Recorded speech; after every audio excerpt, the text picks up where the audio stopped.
This is probably the most difficult search ever undertaken. It's possible that we'll never find out what happened. I think there just are so many unknowns right now.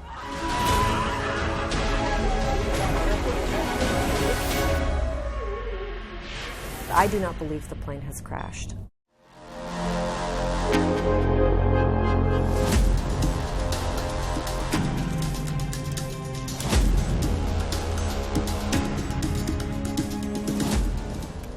Flight MH370 never landed in Beijing. 1 month on, and it is still missing. Those searching for the Boeing 777 describe it as the biggest mystery in aviation history. In this programme, we examine how a plane of this size can simply vanish. As the weeks have passed, the search has grown into a huge international operation. But it is complicated by the remoteness of the search area. Over 1,000 miles off the southwest coast of Australia in the Indian Ocean. Crews are hampered by strong currents, regular storms, and at times have flown over seas so deep in parts they have never even been charted.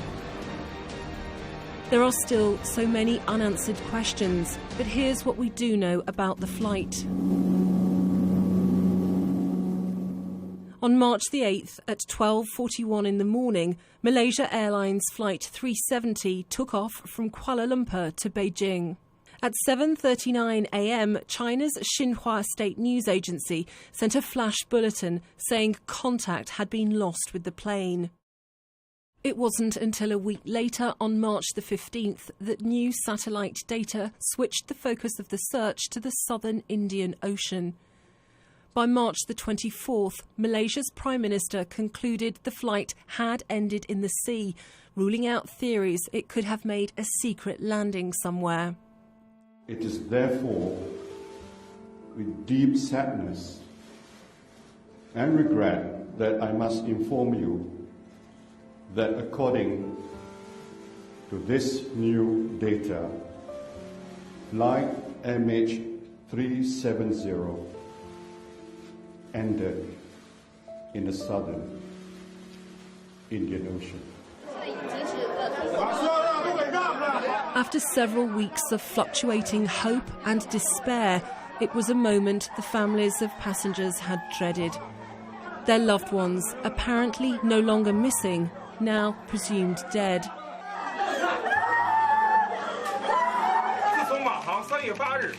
This despicable act, aimed to fool the relatives of the 154 Chinese passengers, has devastated us physically and mentally.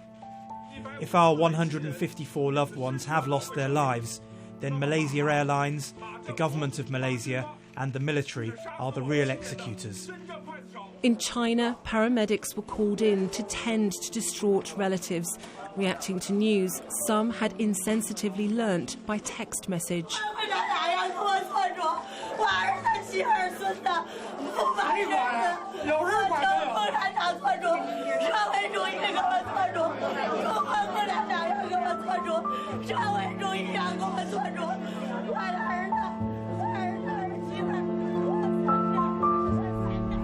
The Malaysian authorities reached their grim conclusion after receiving new information from the British satellite company Inmarsat. 370, 32 right, cleared for takeoff. Good night. 32 right, cleared for takeoff, Malaysian 370. Thank you. Bye.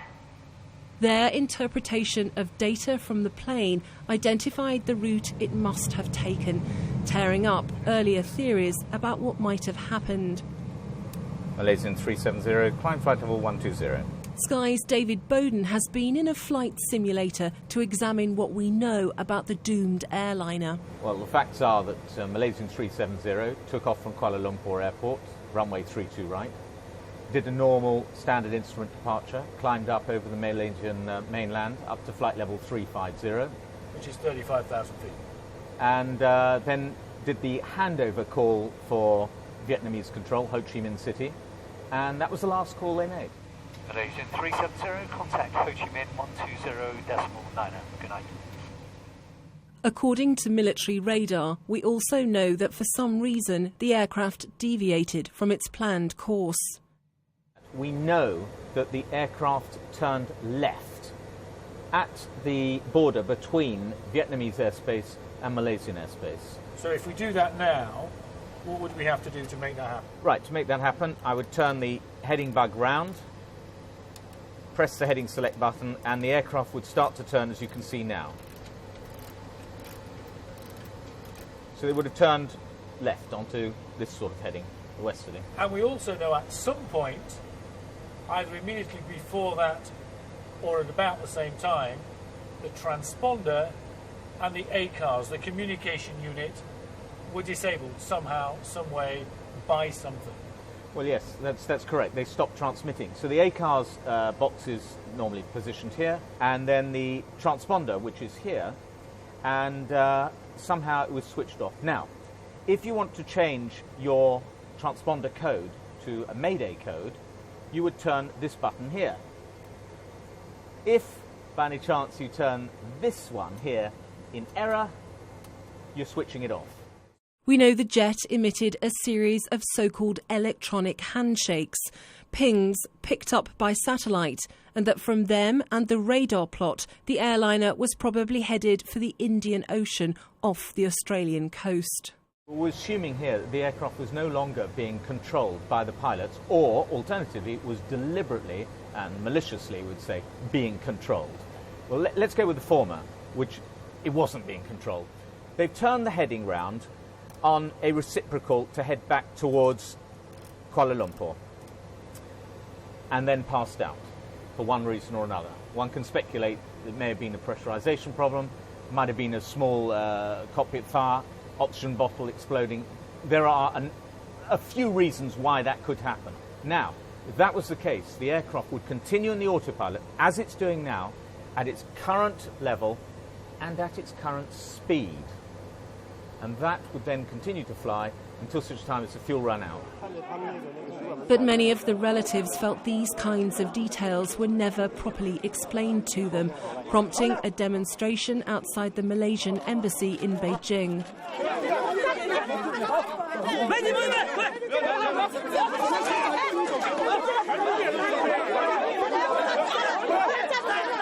With 2/3 of the 239 passengers on board coming from China, its capital became a focus for the family's grief, believing they were being kept in the dark by Malaysia Airlines and even lied to. Why could no one tell them why the plane had disappeared? In communist China, people are used to being silenced by officialdom. Suspicion of the authorities comes easily. What do you think the truth is? I cannot guess anything with no evidence. I'm not like the Malaysian government. I will make no suggestions, something like that. I just want the truth to come out with evidence. In their search for answers, a group of Chinese relatives flew from Beijing to Kuala Lumpur, the same route in reverse that MH370 was scheduled to take exactly 3 weeks earlier. The main purpose of our journey is to demand evidence and truth for our loved ones. We are here to see how it goes step by step, because in Beijing we're totally desperate. There's nothing coming out of Beijing. On landing, they held another demonstration. Others took their anger directly to the Malaysian authorities, storming one of the airline's press conferences, believing information was being withheld.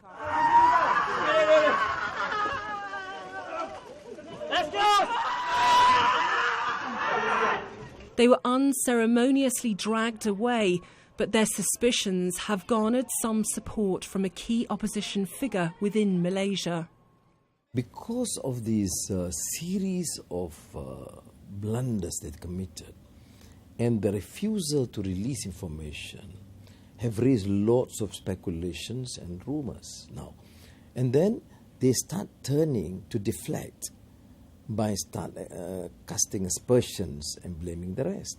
So they started, the most convenient is of course Captain Zahari, the pilot. In the face of criticism over Malaysia's handling of the crisis, its Prime Minister visited the Pearce Air Base in Perth, Western Australia, which has become the hub for the search operation.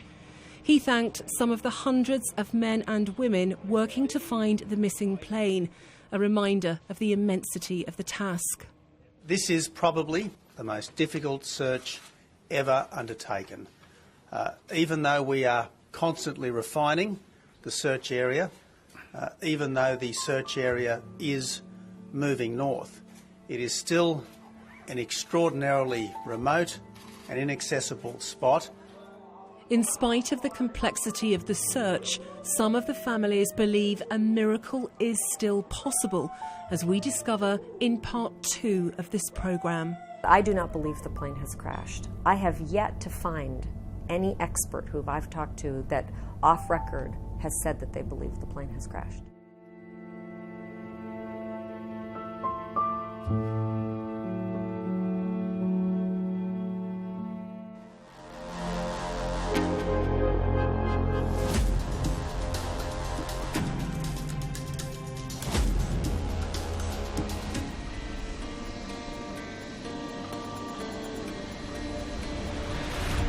This is the hub for the search for missing Malaysia Airlines Flight 370, Perth, Western Australia.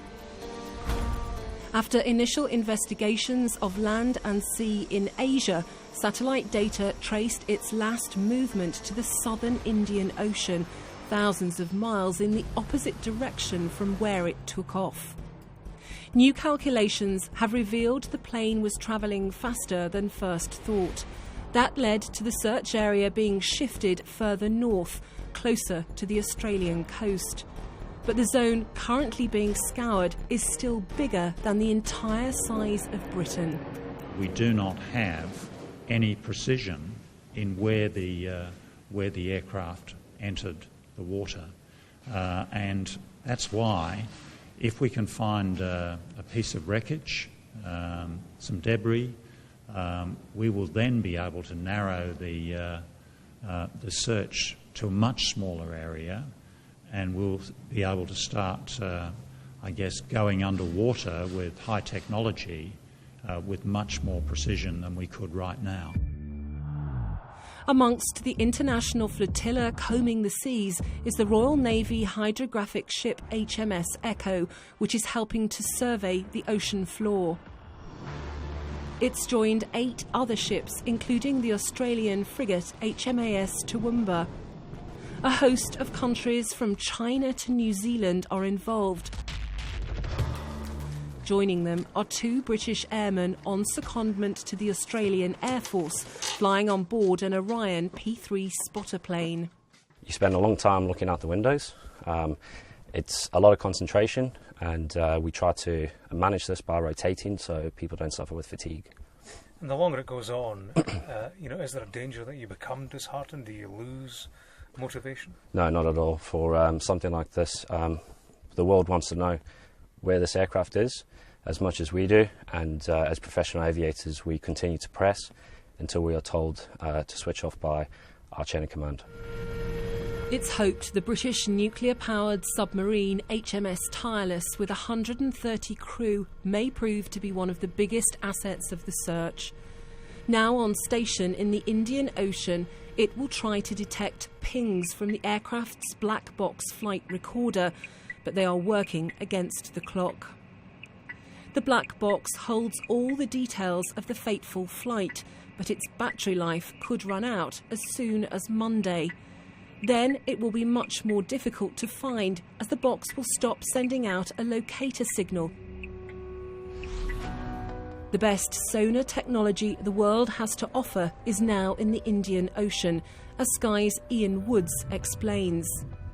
The southernmost area has largely been discounted now, but that was an area where the initial sightings were being made of potential debris from the air, but that has now been pretty much switched to the northernmost area now, based on calculations as the most likely place where MH370 may have gone down. In that northern area, the depths are generally speaking, less than the southern area, and also it is easier for planes to get there, even though it still does take several hours flying time. That limits their search capabilities.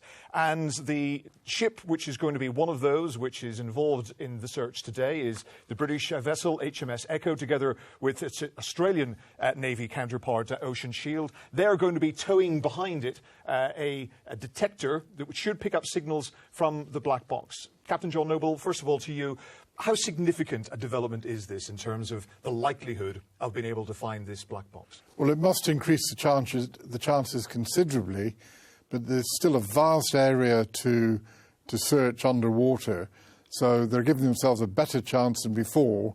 I wouldn't overrate their chances yet.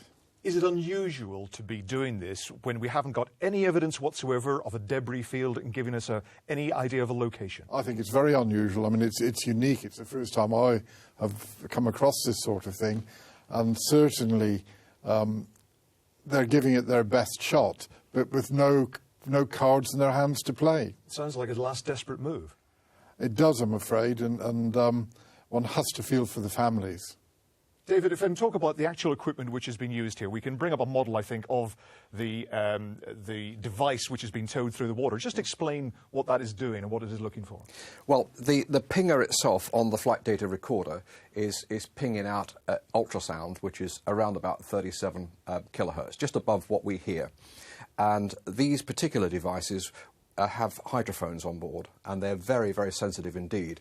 So what they'll do is they have to tow this quite slowly up and down, listening for these pings.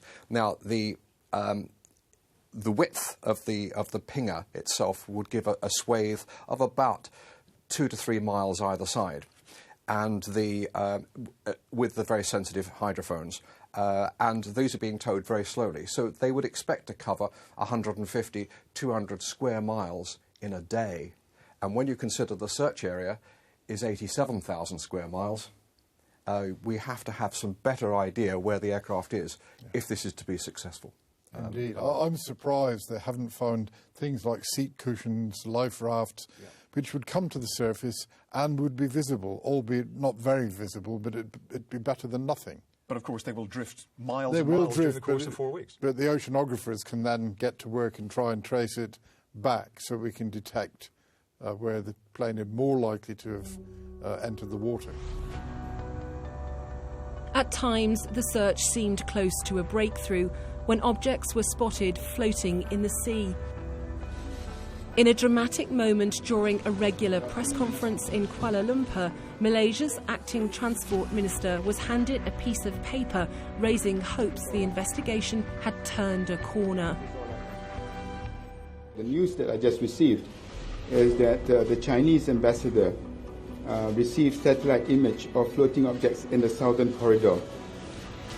But it turned out to be a false alarm, just like all the other satellite images identifying specks of unusual material in the search zone. Not a single one so far is debris from the plane. Nothing found except flotsam and jetsam, which takes the inquiry no further forward.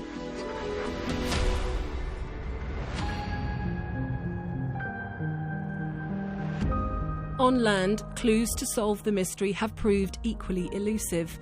The flight left from Malaysia, home to some of its passengers and all of its 12 crew. This simulator was discovered at the captain's apartment. Nothing suspicious was found on it, contrary to earlier reports.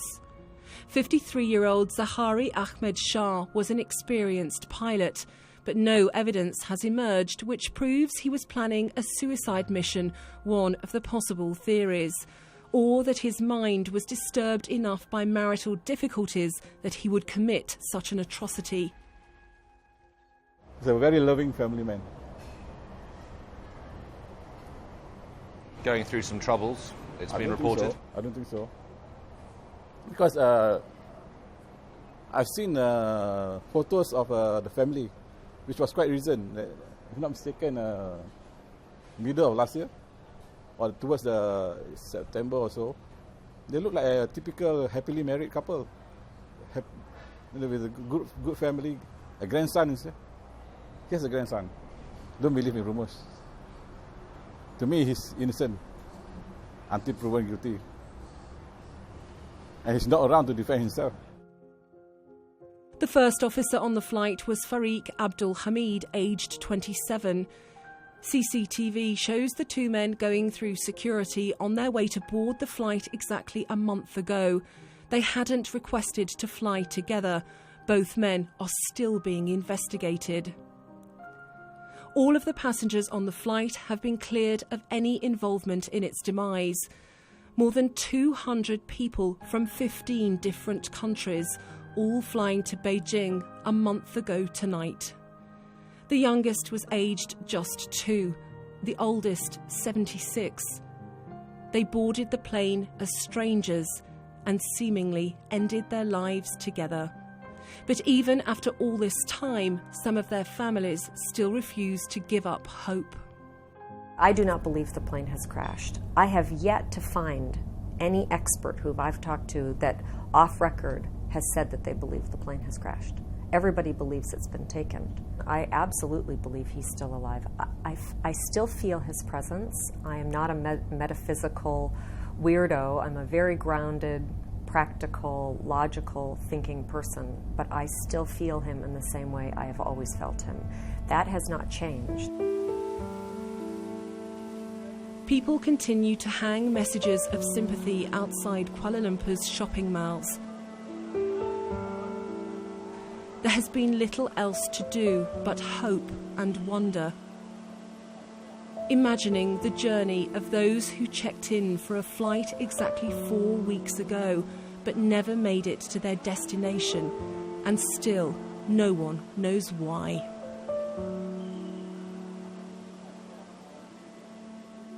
I know that until we find a plane, many families cannot start to grieve. I cannot imagine what they must be going through. But I can promise them that we will not give up.